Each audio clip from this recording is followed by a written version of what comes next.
You are being robbed right now while reading this. It's not visible theft. There is no armed robber. There is no violence. It is invisible, perfect, systematic theft. And most believe it is normal, believe it is inevitable. Friedman spent decades shattering this illusion. It showed that inflation is not a natural phenomenon. It's a decision, a deliberate decision by governments and central banks that use you as a victim. And until you understand this, you remain poor. Milton Friedman was an obsessive student of inflation, not because he was an abstract economist, because I knew that inflation is the most powerful weapon to destroy personal wealth without anyone seeing it. Inflation is like an invisible tax that no one votes on, no one approves, but everyone pays. And those who are poor pay. Pay those who save. Pay those who work. The only person who doesn't pay is those who are positioned to benefit from it. Inflation is more dangerous than any theft. Because theft, you see, you feel, you become furious, you do something. But inflation? You don't feel it. Your salary remains the same in the account. You continue to receive the same amount of money, feel safe, sit stable, but in reality, your purchasing power slowly disappears. It's perfect robbery because the victim doesn't realize they're being robbed. Friedman explained it with brutal precision. Inflation is when the amount of money in the economy grows faster than the amount of things that can be bought with that money. Sounds technical, but it means something simple. Your money is worth less and less. What you could buy with 100 rays 5 years ago now costs 150. You didn't get richer, your money has become poorer. And this loss is real. It's not an illusion. It's not an exaggeration. It is genuine theft of purchasing power that you have earned by working. Every dollar you saved is worth less with each passing month. It's being stolen from you slowly while you sleep. Most people don't understand this because they don't think in terms of purchasing power, think in terms of numbers. It has 100 rays. It still has 100 rays. Believe you are safe, but it's wrong. The power of those 100 reais diminished. It's like your money slowly evaporates while you sleep. Friedman knew that this misunderstanding is exactly why inflation works so well as a theft mechanism. Let's be clear. Who creates inflation? It's not a complex mystery. They are governments, through central banks, because governments systematically spend more money than they collect. When they can't collect more taxes because the population is already drained, they print money. They literally create money out of thin air. There is no gold covering. There's no economic production covering. Government simply orders central bank to create money. And when more money chases the same amount of things, prices rise. This is inflation. It's so simple and so obvious that it seems impossible for it to be true. But that's exactly it. Governments create inflation because they need to spend more than they collect and are unable to cut spending. Friedman has historically shown that every government in need of quick money resorts to printing money. Because it's the easiest, most invisible, most perfect way. Much easier than asking citizens for more direct taxes. Because if they asked for more increased taxes, people would complain, they would protest, they would vote against. If they created inflation, people simply feel that life becomes more expensive. They feel persecuted by abstract economic circumstances. They blame the market. They blame companies. They blame everything except the government, which is literally stealing from them through inflation. It's perfect propaganda. It's perfect robbery. It is such an efficient wealth transfer that it has worked for centuries without most people noticing. But here's the worst thing, the most unfair thing. Inflation doesn't affect everyone the same way. It affects some much more than others. It is not an equitable wealth transfer. It is a massive and systematic wealth transfer. Friedman was clear and furious about this. Who is hit most brutally? Those who have money saved in cash, hoping to use it later. Who saves? Those who work for a fixed salary and are unable to renegotiate annually. These people are silently destroyed. Your saved money loses purchasing power month after month. Your salary lags behind exploding prices. They become poorer and poorer while inflation continues to advance invisibly. But who benefits? Who has money debts? Who took out a loan when money was more valuable? Because now you are paying back with money that is worth less. It's like reverse theft for the debtor. The debtor becomes richer in real terms. The creditor becomes poorer. It's pure mathematics. And who else has huge debts? Governments. They owe huge amounts of money in bonds and loans. When inflation comes, they benefit directly because they owe less in real terms. It is extremely profitable for them. They gain stealing power through inflation while all poor citizens lose purchasing power. Friedman was also crystal clear about the role of the central bank. Did you know that the central bank is the institution that allows the government to steal through inflation? Without a central bank willing to print money, the government cannot create inflation so easily. Central bank is the door. He is the intermediary. It's who transforms the political will to spend into real economic inflation. Friedman saw this as an economic crime, because the central bank should protect the currency. It should maintain purchasing power. It should preserve people's wealth. But instead, it is literally destroying wealth. It's facilitating theft. You are being an accomplice of the government. Friedman wanted the central bank to be independent, that its only objective was to maintain stable currency. Do not create inflation to help the government financially. He never got them to do that. And inflation continues to steal. Friedman was furious about this, not for abstract morality or political discourse, because he viscerally understood that inflation is the slow economic death of the poor and middle class. It's like an invisible tax that disproportionately affects those who least have the resources to defend themselves. A rich person has access to multiple assets: real estate, company shares, relationships with bankers. When inflation comes, these real assets rise in price because they are tied to real things. A poor person has money saved in savings or under the mattress. When inflation comes, that money loses value irreparably. It's economic genocide in slow motion. It is theft legitimized by the government. So how does inflation work exactly? When governments print money, more money chases the same things. Things get more expensive. You need more money to buy what you used to buy. If you earn a salary, that salary doesn't keep up, because your boss is also being affected by inflation. So your earnings don't rise at the same speed as prices. You stay behind. But wait, there is something more perverse. When inflation starts, the people who suffer most are those who live on a fixed salary: public servants, who earn a salary that does not increase automatically; retirees living on a fixed pension; poor people who earn a minimum wage that is adjusted later, long after inflation. They suffer while inflation is happening. Then, when the salary is adjusted, inflation has already eaten a large part of the accumulated wealth. Friedman also explains something that many completely ignore.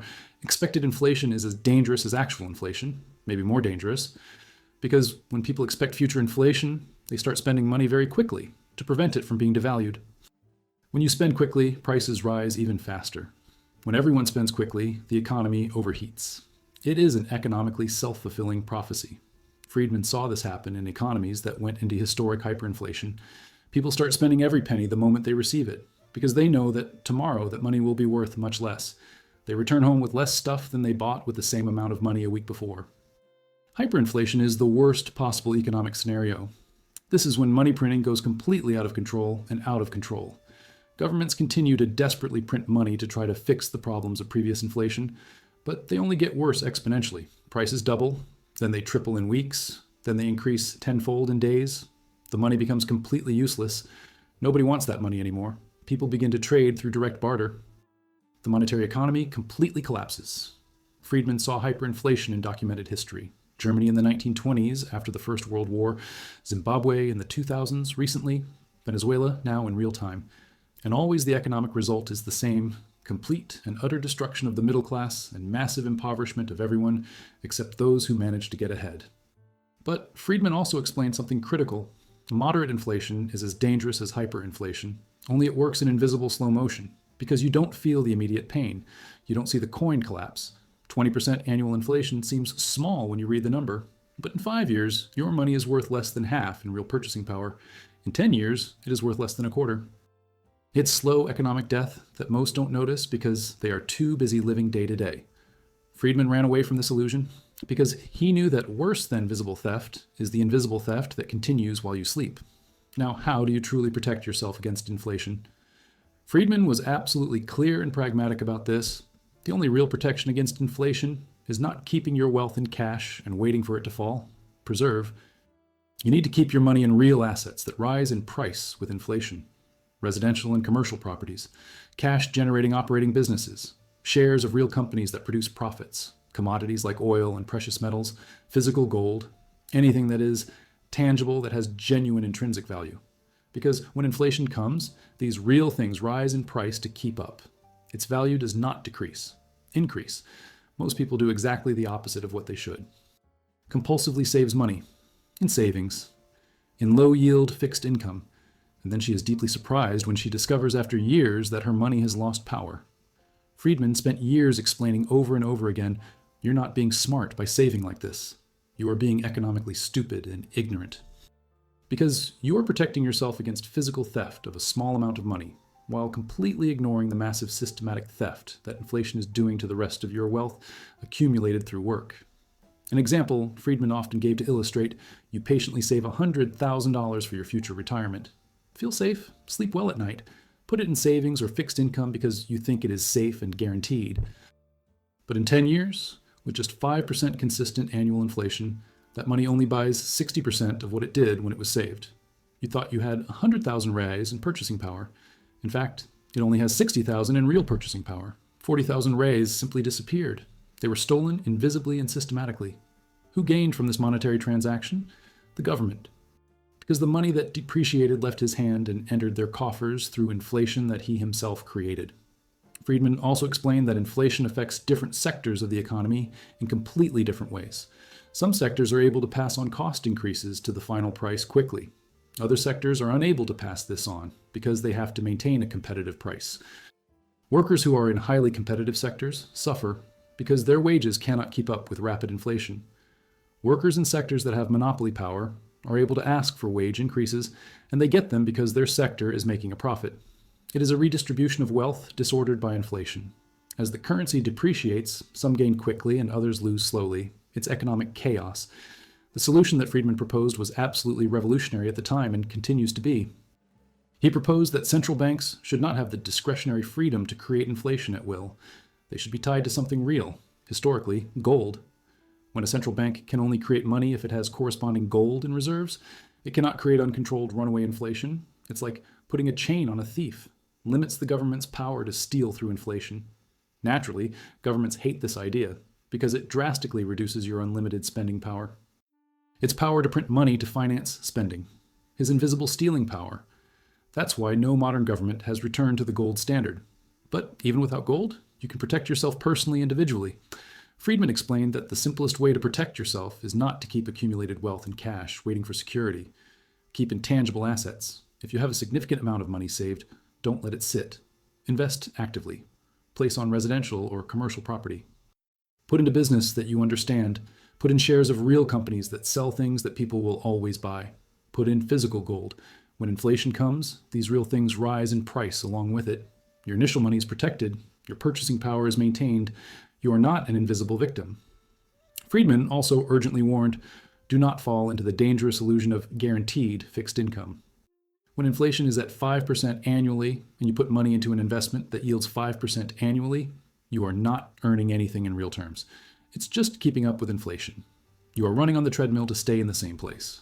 To truly gain purchasing power, you need to earn more than inflation. It needs to overcome inflation. But the vast majority of people don't understand this. You think 5% annual income is good? Celebrate. While it is just not losing wealth, it's just keeping what it already had while the rest of the world gets poorer. The real injustice that Friedman pointed out with restrained anger, inflation mainly and disproportionately harms the poor and the middle class. Because rich people have access to privileged information. They have enough money to invest in real assets. They are able to position themselves before inflation comes. Poor people just work hard, earn a monthly salary all fixed, try to save something, and they see their money irreversibly lose value. It is a reverse perverse redistribution of wealth. It seems that inflation is to help the poor. It is lost as if it protected the poor, but in fact, it brutally harms the poor while benefiting the rich who manage to position themselves first. He is the enemy of the poor. Friedman spent years frustrated explaining to politicians and their advisors that creating inflation is the dirtiest, most invisible, most perfect way to take money from people without them realizing it. Much more efficient than direct theft. Much more efficient than direct taxes that people see. Because nobody sees, nobody can point fingers, nobody organizes a massive demonstration. People just slowly get poorer as they continue to vote for the same politicians who are stealing from them through inflation they can't see or understand. It's perfect government propaganda. It's perfect robbery. It's because no one thinks of inflation as theft. Think of it as an economic problem, like a force of nature, not as a deliberate government decision. The final truth that Friedman hammers home repeatedly: inflation is always and everywhere a monetary phenomenon. It's a phrase that sums it all up. It means that the root cause of inflation is always currency expansion. It's not because of high worker salaries. It is not because of the greed of capitalist companies. It's not the market's fault. It's because the government created more money than things to be purchased. When you understand this, you understand that the solution is simple. Stop creating money, stop printing, stop expanding money supply. But governments will never do this voluntarily. Because they lose the power of invisible theft that inflation offers. They lose the ability to finance expenses without votes. They lose power. So what do you do personally? You position yourself intelligently. You assume as a fact that there will be inflation. You don't try to protect yourself from inflation by keeping money at home or in savings, because that doesn't work. It never worked. You position yourself to benefit from inflation rather than being a victim. You have cash debt that is depreciating in value. You have real assets that are rising in price. When inflation comes, you profit. Your debt becomes smaller in real terms. Your assets are worth more. It's like surfing a wave that most people are trying to avoid. But there is something that few understand. You can be wrong about which direction inflation is going. You may be expecting high inflation and inflation moderates, or reverse it completely. You may be expecting stable currency, and suddenly the government creates runaway inflation. So the real protection is smart diversification. You don't just put all your money into protection against high inflation. You distribute rationally. There's a little bit in inflation assets. There's a little bit in traditional fixed income. There's a little cash in hand. There's a little bit of gold. When things change, when the economy changes, you are not completely destroyed. It is protected against multiple scenarios. Friedman was absolutely pragmatic about this. I didn't believe you could predict inflation with exact mathematical precision. Nobody can. The best economists are often wrong. So the truly smart strategy is not to try to predict inflation. It's not trying to be an economic hero. It's diversifying intelligently. You don't put all your money into protection against high inflation just because you think inflation will explode. You rationally distribute between multiple possible economic scenarios, because none are predictable with certainty. Inflation can surprise. It may be bigger than you expected. It may be smaller. It can come quickly. It may come slow. Diversification protects you against multiple possible surprises. It's the only strategy that works when you can't predict the future. The worst thing you can do is what most people do: ignore inflation, save on money. Staying on a fixed income that doesn't keep up. This is slow economic suicide. You're voluntarily handing over your purchasing power to the government through misunderstanding. Friedman also warned about something that is happening now. When governments create a lot of high-speed inflation, people begin to viscerally distrust the currency. And when they become suspicious, they begin to desperately exchange currency for other things. For physical gold, by cryptocurrency. For stronger foreign currency, by property. When this happens en masse simultaneously, the central bank loses control, the currency collapses. Nobody wants that coin anymore. This is what he saw in history over and over again. When inflation becomes unsustainable, when people see that the government cannot contain it, people simply abandon the currency. It stops being currency. Turn paper, it's the end. The brutal final truth that Friedman desperately wanted you to truly understand: inflation is systematic transfer of deli wealth of wealth, from the middle class and poor to the government that creates it, and to the rich who manage to position themselves before inflation explodes. It is invisible, systematic, perfect theft. And it works because most people don't understand the mechanism. You think it's natural, like rain falling from the sky. You think it's inevitable, like death. He thinks there is absolutely nothing he can do personally, but there is. You can truly educate yourself. You can understand how inflation works mechanically. You can position yourself intelligently beforehand. You can protect your wealth. But this requires real action. It requires radical change. It requires you to stop keeping money sitting in cash, hoping for safety. It requires you to invest in real assets. It requires you to understand that fixed income that does not keep up with inflation is a loss disguised as a gain. It requires you to assume that there will be inflation and prepare in advance. Most won't do that. Most will continue saving in cash and savings. It will continue to irreversibly lose purchasing power. It will continue to get poorer every year, while the government continues to steal through inflation that no one sees. Will you be different? Or will it be just another one that doesn't understand and continues to be slowly stolen? The choice is completely in your personal hands. You can ignore inflation completely and lose guaranteed. Or you can understand inflation and position yourself to win. Friedman spent decades trying to get people to understand this simple truth. Few actually listened. Even fewer acted according to understanding. Will you be different? Or will you do what most people do? Completely ignore reality. Now choose, finally. Understand inflation deeply, or continue to be robbed slowly and invisibly while you think you're safe and secure. The choice is yours personally.